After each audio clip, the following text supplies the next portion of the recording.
Gee, I wish we had one of them doomsday machines. You ought to see it. Welcome, cadets, to another episode of the Top 10 Favorite, and from what I believe, are the best performances by some of the greatest actors of all time. You're damn right. I'm starting from 10 and then screaming my way up to number 1. Nah, I'm just kidding. But yes, folks, I have seen every film that is attainable of these artists, so rest assured, every list on here comes from true and sincere and passionate accuracy. Now, if I may speak freely here, folks, I am wildly overjoyed to talk about one of my favorite actors. Sincerely, he is one committed, outstanding, outspoken, and one of the most captivating real artists of the stage and screen you would ever see. The man's name is George C. Scott. Born in Wise, Virginia, but raised in Detroit, he originally wanted to be a writer, like his favorite F. Scott Fitzgerald. But noticing he couldn't really finish a novel, once he graduated high school in 1945, he joined the Marine Corps, right as World War II was ending, but served his 4 years in Washington, D.C., where he said his drinking addiction really started and carried through the majority of his life as an actor. He went to school on the GI Bill at the University of Missouri, where he studied journalism, but gained more interest in the theater. And thank God for that, because it was that spark in the theater that compelled him to carry forward in hundreds of stage productions, especially on Broadway. He had been an actor for about 9+ years at that point, and it wasn't until 1957 where he got his ultimate big break on Broadway, playing the title role of Richard III to glowing reviews, especially one being, he was the angriest Richard III you would ever see. George C. Scott is actually one of the greatest artists of Broadway, having been nominated for the Tony Award 5 times in his whole career for Best Actor, for such classics as Comes a Day, The Andersonville Trial, which he later directed a made-for-TV production, Uncle Vanya, Death of a Salesman, and Inherit the Wind. The picture business was just a matter of time right after his turn in Richard III, and for the longest time, he has been a household name that people have idolized for years and years. The truly amazing thing about George C. Scott, the actor, is just how damn real he was in every role he played. Every character he played had this diabolical honesty about them that became so painfully enjoyable to watch. Now, granted, he certainly wasn't everybody's favorite because his gruff exterior and explosive actions could literally frighten anyone, even his co-stars. Needless to say, Scott was always known as, quote-unquote, the angry actor, because he can really play people on the brink of explosion masterfully well. But when you really look at his filmography, you will see countless examples of his sensitivity and of his great sense of humor that is actually pretty touching and very inspiring. Of course, you all know I only talk about film, so I won't be covering any TV appearances because you guys know how much freaking TV that is. However, I would be remiss if I didn't mention his effective Emmy-winning television series that he starred in called East Side, West Side, which only aired on CBS for 1 season. Do you guys remember this show? I indeed have watched the reruns of the whole show, and it is truly gripping, especially when you have Cicely Tyson and guest stars including Martin Sheen, James Earl Jones, and Diana Sands in Emmy-nominated performances. Also remember his other TV show, Traps, which only lasted 5 episodes? Gosh, that's incredibly sad. As an actor myself, George C. Scott remains one of the greatest inspirations when it comes to commitment, the craft of acting and directing, and channeling the human spirit in their darkest moments. He was one hell of a commanding storm on screen you couldn't turn away from. So let's not waste any valuable time, Mr. President, as we talk about the top 10 best performances by the gruff and poetic artist himself, George C. Scott. Starting off at number 10, The Rescue is Down Under. Not what you were expecting at the start, were you? Ladies and gents, let me tell you something. This is absolutely a classic piece of my childhood, I must admit. The sequel to the ever so popular The Rescuers from 1977, returning 13 years later, with Bernard and Miss Bianca heading down to the outback to help rescue a young boy who's been kidnapped by the villainous McLeach. Voiced brilliantly, of course, by George C. Scott. I just love the fact that George C. Scott has a Disney film within his whole vast career, and man, does he add such hilarity in this film, especially the whole Chaplin-esque egg choreography between he and his pet reptile, Joanna. So much beautiful imagery in this film as well. The whole flying sequence in the beginning between the boy Cody and the eagle is nothing short of magical. Did you guys know this was the very first sequel that Disney ever put out in 1990? Isn't that insane? George C. Scott just adds such amazing villainy within this poacher, and man, is it one of the most memorable facets about this Disney classic. Number 9, A Christmas Carol. The classic 1984 made-for-television adaptation starring Scott as the miser himself, Ebenezer Scrooge, absolutely hating Christmas, but is given one last chance for redemption before Christmas Day. To this day, ladies and gentlemen, this adaptation is regarded as one of the greatest, and for some, their absolute favorite. And it's clear to understand why. It is just dazzling and so heartwarming. It's one of my favorite adaptations for sure. What a brilliant ensemble cast this is. But most importantly, a fantastically chilling masterclass and Emmy-nominated performance from Scott. Just from his very first big bursted line, "Mr. Cratchit!" Jesus, I remember that scaring the crap out of me the first time I heard it. Scott just relishes being wicked, so much that as an actor, it's wildly fun and entertaining to watch. By the time we get to the Christmas Future sequence, his plea to the ghost of Christmas Future is very powerful, and we yearn for him to change. Please. My God, the ending sequence between he and the young boy. "What day is it today?" "Today? Why, it's Christmas Day!" And how he rejoices in his bedroom. "I'm as light as a feather. I'm as merry as a schoolboy." It's so joyous and it's so earned. It's lovely.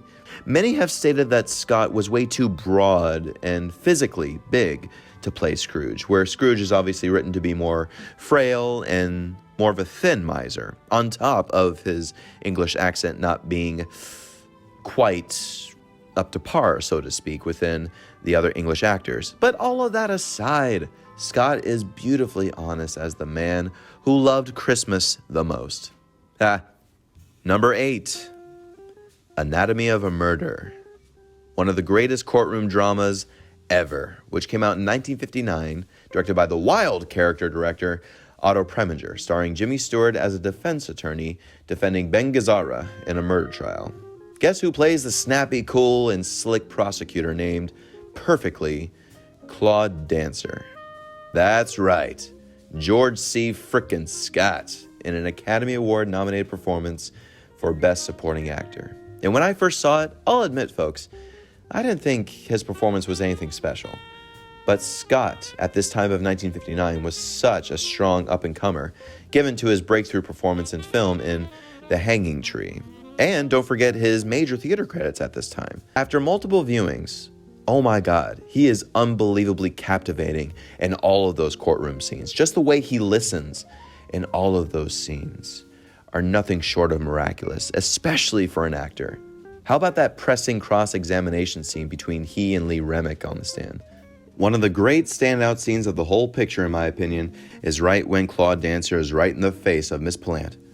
"Barney Quill was what, Miss Pallant?" "Barney Quill was my father."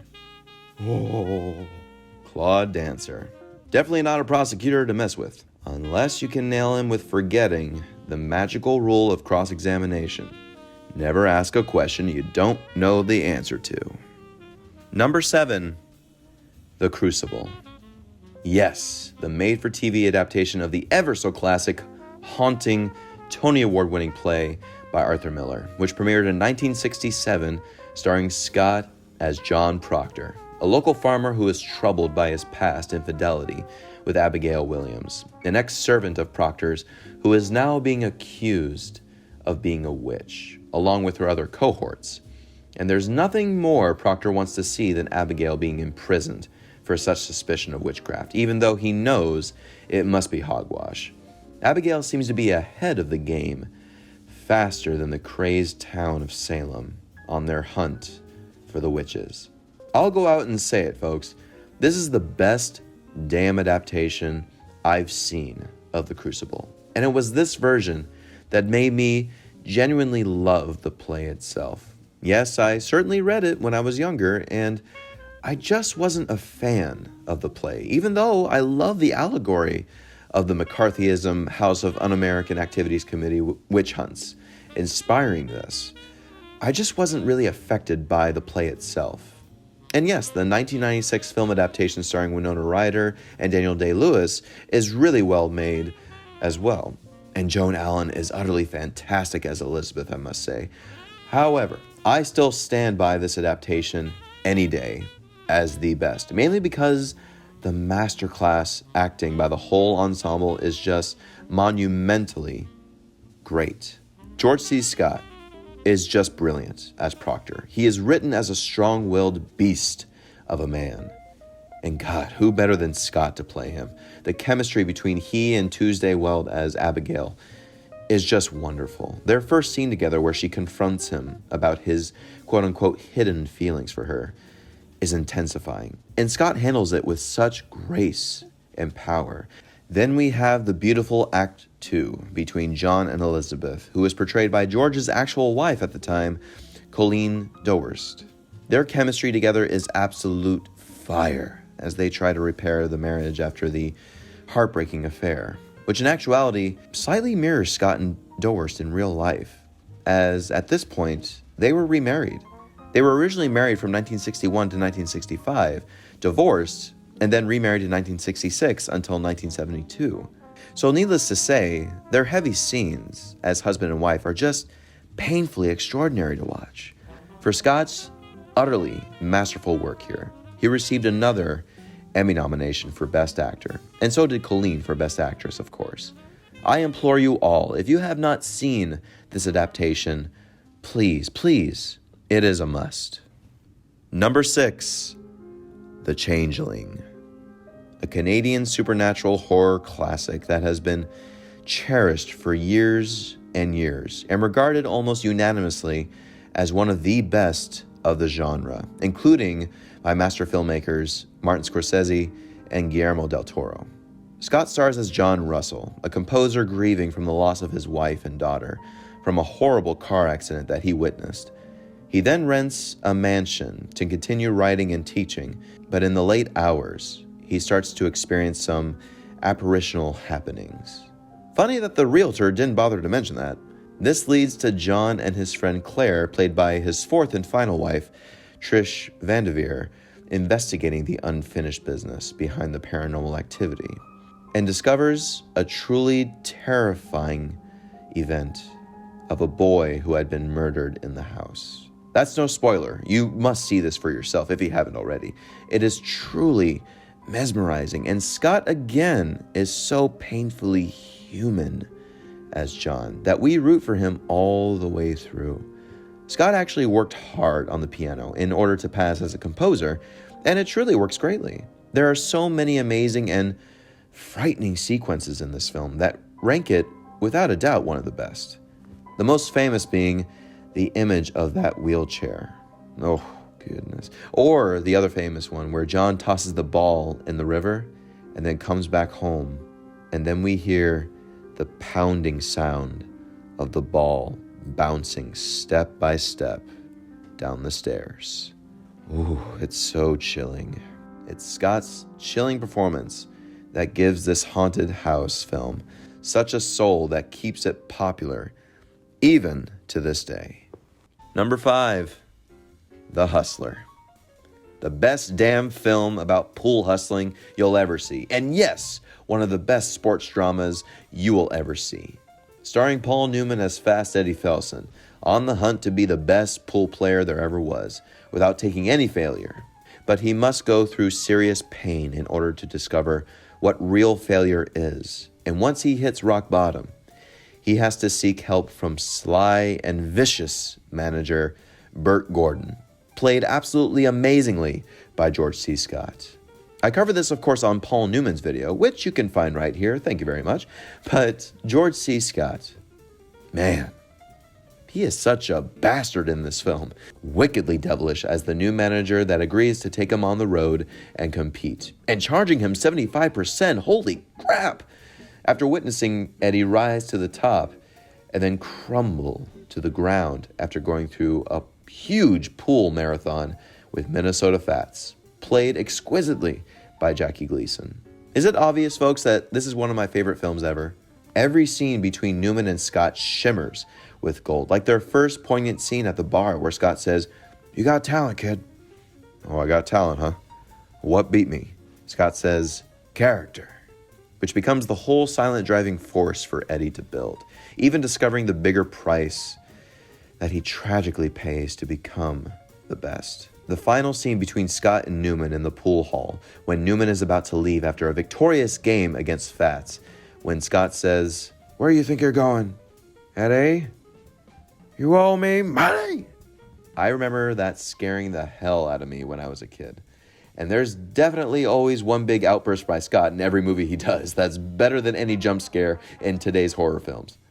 The threatening power he holds over Eddie is tense until Eddie hands Bert his ass. And that final shot of Bert watching his precious moneymaker go, and then just sitting in the pool hall, pondering on what Eddie told him, almost waiting for another winner to stop in, so that Bert can suck him dry, because Bert is the real loser. It's totally cool. Scott's Academy Award nominated performance for Best Supporting Actor is famously known as the first nomination he refused, because one, he actually thought his and Newman's performance was nothing special at all.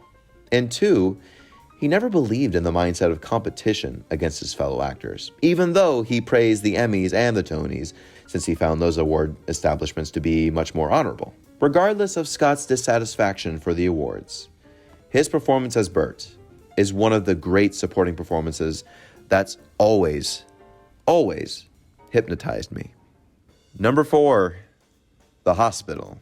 A very interesting and wildly fascinating film, I must say, featuring Scott's 4th and final Academy Award nominated performance, this time for Best Actor. Written by acclaimed Academy Award-winning playwright and screenwriter Patty Chayefsky, Scott plays Dr. Herbert Bach, a suicidal chief of medicine in a New York hospital, teaching some graduates about how to take care of their establishment. But doggone it, they just have this little issue of multiple patients dying left and right, and it's becoming apparent that it's not by their illnesses, but they are in fact being murdered. Meanwhile, Scott becomes romantically involved with a beautiful Diana Rigg, whose father is a patient, but he can't expand on anything with her because, for one, his wife left him, 2, his children won't talk to him, and he is in fact impotent. This is pure Chayefsky, if you know what I mean. A wild black comedic satire about medicine, sexual politics, and the decline of the human race. Just what everybody loves, right? You can definitely see why Scott signed on for this role. I mean, the Academy Award-winning text by Chayefsky is just so rich for an actor that I fall in love with it every time I hear it. And Scott is outstanding as Bach. He perfectly encapsulates a man on the brink of pure madness, if he's not there already, juggling his own personal life tragedies and at the same time needing to lead by example to take care of a hospital that is literally falling apart all around him.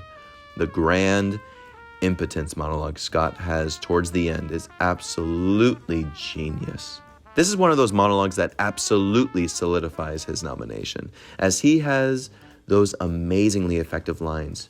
"You know, when I say impotent, I don't mean merely limp. When I say impotent, I mean I've lost even my desire to work."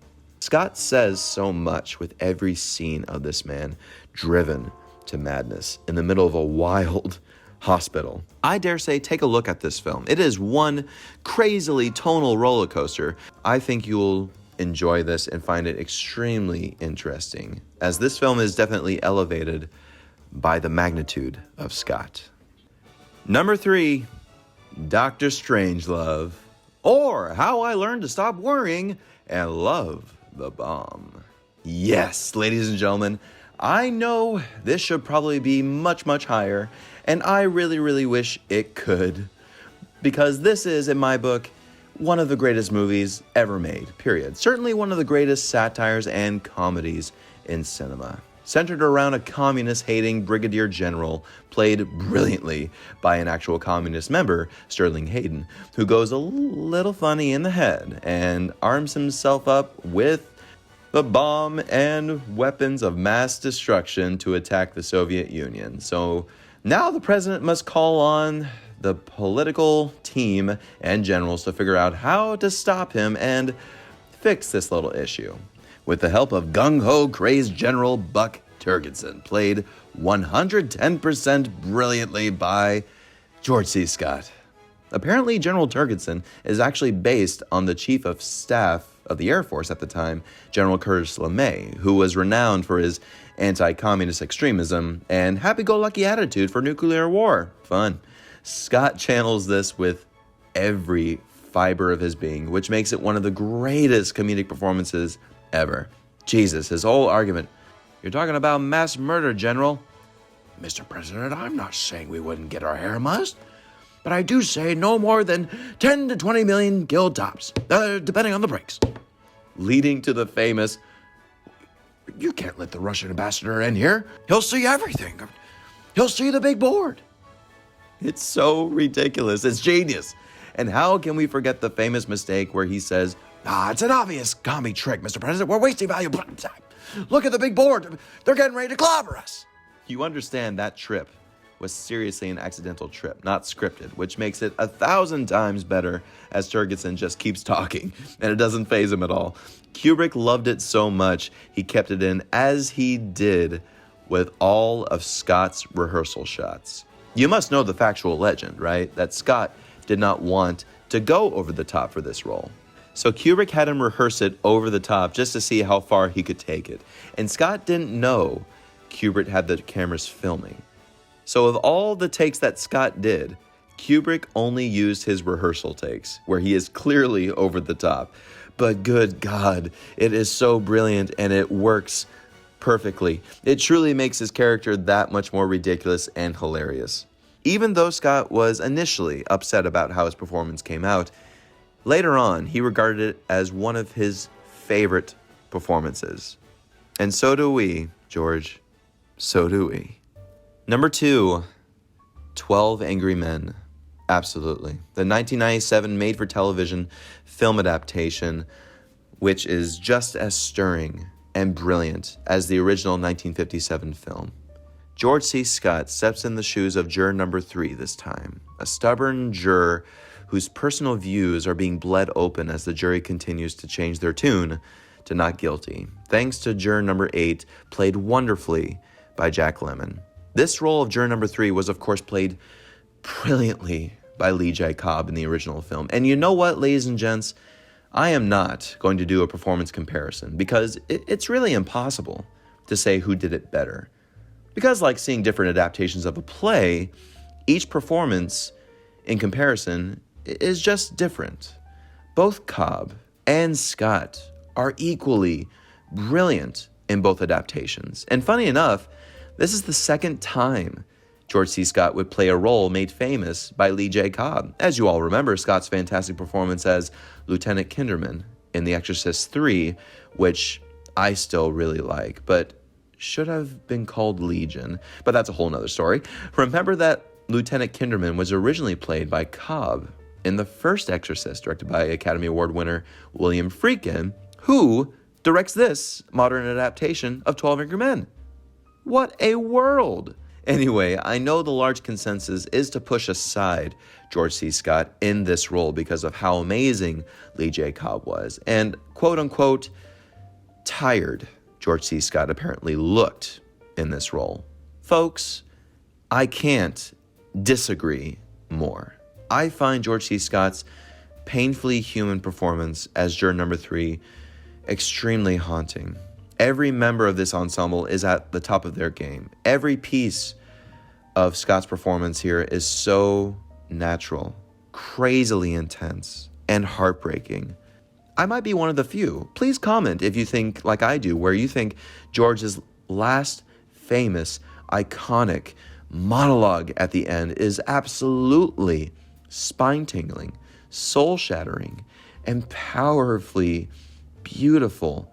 I love how the camera starts from the far corner and then zooms in inch by inch to feel the 5 stages of grief George takes us through. It's like a great trip back to the theater again, watching Scott explode and crumble in this monologue. My God, every time he screams, "I don't care what kind of a man it was his father." And when he pleads, "My God, don't you see? Why am I the only one who sees?" I can just imagine how much of a momentous event it was the first time seeing Scott give this speech when it premiered on television. For his spellbinding work in this film, Scott earned another Emmy for Best Supporting Actor. And by God, wholeheartedly deserved, no question about that. When it comes to remakes, I will always rank this adaptation among the very, very best because it retained the very power, not just from the original film, but of the original play it's based on. And George C. Scott really plays that gigantic role in that retainment.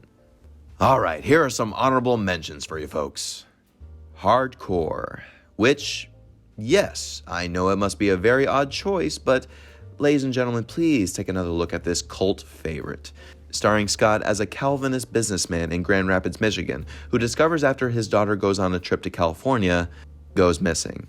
He hires a private investigator, played by Peter Boyle, to look for her, and then finds out she gets recruited into the porn industry.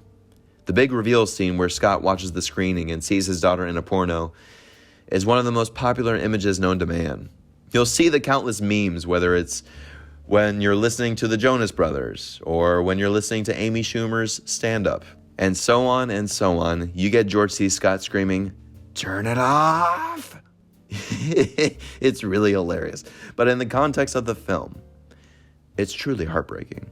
Written and directed by Paul Schrader, it feels heavily influenced by Taxi Driver and, of course, John Ford's The Searchers.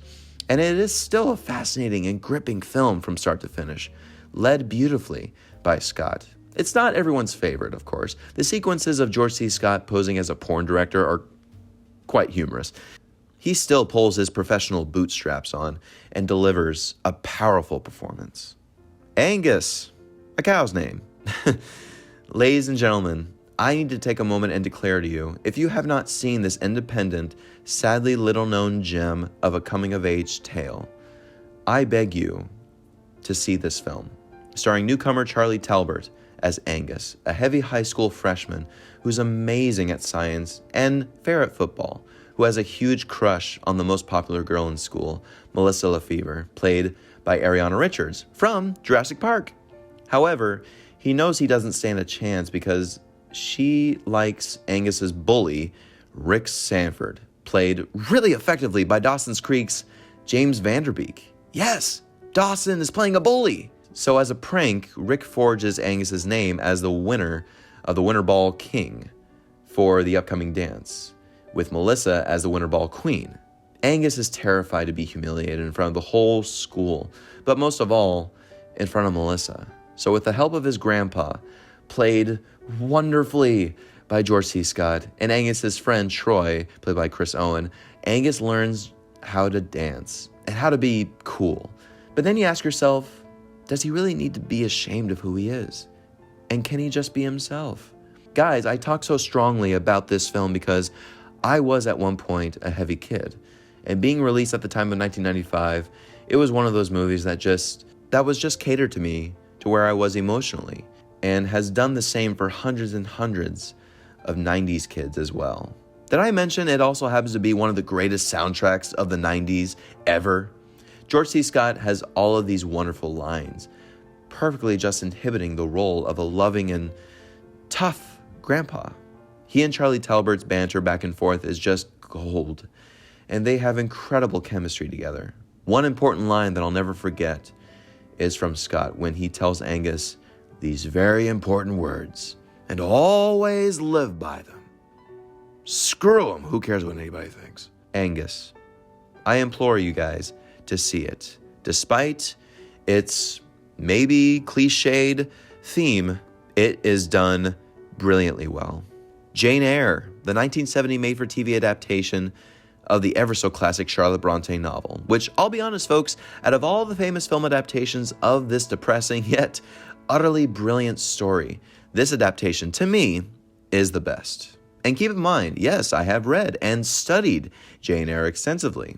You would have wanted me as your English student in school.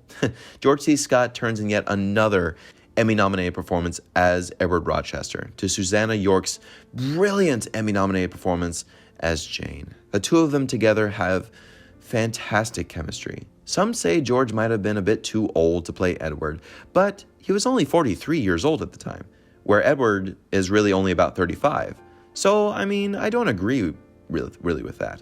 His performance as Edward is, of course, extremely masculine, but yes, sensitively giving.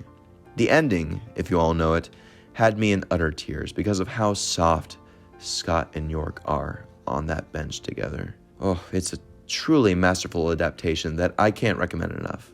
Petulia, a very psychedelic, wild, and yet prophetic film of its time, and still speaks to thousands to this day. Based on the novel by John Hawes, Petulia, played by Julie Christie, is a free spirit in an abusive marriage with David, played by Richard Chamberlain, but then sees an opportunity to be with Dr. Archie, played effectively by Scott, even though it seems like, hell, it would never work.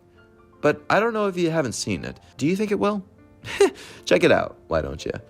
This film was trashed when it was first released by critics, being too strange and taking the stylistic road of cutting the picture to the next level. But now it has become a cult favorite among many critics. I believe it works wonderfully thanks to the committed and gripping performances of Christie, but most of all, the powerful performance of Scott. Inherit the Wind, the 1999 made-for-TV adaptation of the classic play based on a real trial, which led to the famous iconic film in 1960, which led to multiple other productions, and here we have Jack Lemmon and George C. Scott pairing again as Henry Drummond and Matthew Harrison Brady, respectively, in the battle of wits over the freedom of Bertram Cates, teaching evolution in the Bible Belt town of Hillsborough in the early 1920s. Once again, this adaptation is not up for comparison, even though, let's be honest, the 1960 film with Spencer Tracy and Frederick March is so damn good. Jack Lemmon and George C. Scott are just as powerful and lovely here. This very much feels like a made-for-TV film where it feels a lot more tame, but the language keeps it ever so relevant and poetic. This show definitely has significant history for Scott since he played Clarence Darrow on Broadway just 3 years earlier, as mentioned previously. I would have loved to have seen Scott as Darrow here in the film, but we were blessed with such a moving portrait of a radical man. Scott was nominated for a Screen Actors Guild Award for Best Supporting Actor here, and well worth it, being his final film role before he passed away just 5 months later. Number 1, ladies and gentlemen, the granddaddy of them all, Patton. This really isn't up for debate, folks. George C. Scott's towering, commanding, volatile, tyrannical, and yet moving performance as General George S. Patton is regarded to be one of the greatest performances by an actor ever. How can one not be captivated just from the very iconic and amazing opening scene of General George S. Patton standing in front of the gigantic backdrop of the American flag, saluting, the fanfare playing, and then his first line. Now I want you to remember that no bastard ever won a war by dying for his country. He won it by making the other poor dumb bastard die for his country. Now, the thing about this film is that it chronicles General George S. Patton from his service in North Africa to the end of World War II, with his leadership on the invasions of Sicily, France, and of course, the Battle of the Bulge. And even though he was one hell of a leader in war, his volatile behavior would set him back more than he imagined. You know, folks, it's wild because this film could very well be seen as an extremist gung-ho muscle picture, which, hey, you do get that in this movie.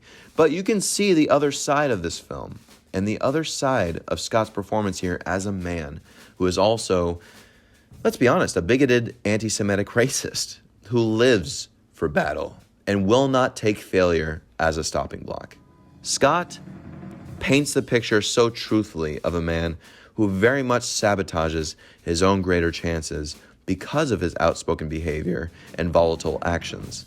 That's the beauty of playing a radical like Patton, which creates the fun for an actor to play, even though Scott himself did not like his performance again, feeling he did not capture the real essence of Patton, not even matching Patton's real high-pitched sounding voice. But the Academy completely disagreed when they awarded him the Oscar for Best Actor. And of course, George C. Scott famously refused it, saying, and I quote, "The Academy Award ceremonies are a 2-hour meat parade, a public display with contrived suspense for economic reasons." He became the first actor in history in 1971 to refuse an Oscar, which led to Marlon Brando famously refusing the Godfather Oscar 2 years later. Despite Scott's reservations on the awards and his performance, it is a performance that has stuck to him and audiences forever, which led to the sequel, The Last Days of Patton, in 1986. Every time I see Scott let loose on Karl Malden, or that soldier he slaps, it is still, to this day, one of the most captivating actions that makes the anger within all of us want to break out and express ourselves during hard times. Yes, George C. Scott had his own hard times indeed, chronicled in his great biography, Rage and Glory, battling a drinking addiction, which fueled a lot of his rage. But thankfully, he went sober for the last 15 years of his life, also being married 4 times, well, 5, including the remarriage to Colleen Dilworth, raising 6 children, one of whom being Campbell Scott, who is a terrific actor to this day. Like any artist, folks, he certainly had demons. However, for the most part, he was known by many artists as a truly gifted, committed, hardworking craftsman who truly loved and cared about the work of storytelling. Not only being a phenomenal actor, but a great director, making only 3 films, the last one, The Savage Is Loose, being one of the big steps in 1974, where Scott sold prints of the film to theaters and split the advertising costs, and having the theater profit from any money they received from the film. It flopped horribly at the box office, but it was a valiant attempt at breaking the system at the time. I'll tell you, my friends, George C. Scott, I admire and appreciate the vibrant and astounding power of the artist, who, like one of his biggest inspirations, James Cagney, looked you in the eye and told you the truth. His strength in building explosive and human characters should always, always be cherished in cinema forever. That's all.